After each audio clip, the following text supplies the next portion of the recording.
Валентина Матросовага 81 яш. Туған жері де яшәү урынында Нурлат районы. Хезмәт стажы 40 елдан артык. Бүген дә актив тормыш алып бара. Рус, чуаш хорларында җырлый, спорт белән шөгыльләнә. Райондагы яңалыклар турында район газетасы аркылы хәбәрдар. Очень люблю я газет, если пришла у меня. Газетаны бик яратам. Туслакны китерсәләр, ашаган җиремнән газета укый башлыйм. Беренче битеннән ахырына кадәр укымасам, тынычланмыйм.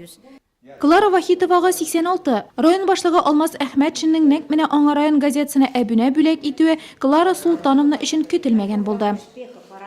Бу бик зур улак, безнең пенсионерлар өчен бик зур рәхмәт, башлыкка да, барсына да. Сугыш ветераны Тылы Клара Вахитова да хөрмәтләүгә лаек зат. Бу районы кызы башта бик кыл, аннан ФОМа мәктәпләрендә 400 ел дәвамында балаларга рус теле укыта. Татарстанның атказанган укытучысы, ул да район газетасын үзенең якын дусты, сердәшчесе итеп саный.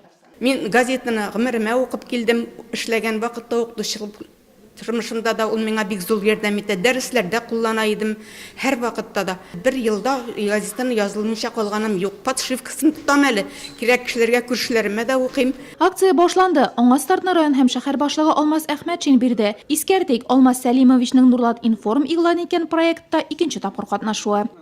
Бүтән җитәкчеләр дә күреп инде ул эстафетны палочканы алып кулга үз оешмаларындамы, күршеләренәме, танышларынамы, или белмәгән кешесенә дә шулай ярдәм итеп булышсалар, әйбәт булыр, безнең өлкәннәргә дә ярдәм булыр иде, яраткан газетабызга ярдәм булыр дип саныйм. Очень большое спасибо за то, что... Район башлыгына бик зур рәхмәт. Чакырулары эшендә, әбүнә бүләк итүләре эшендә бик шатландырдылар.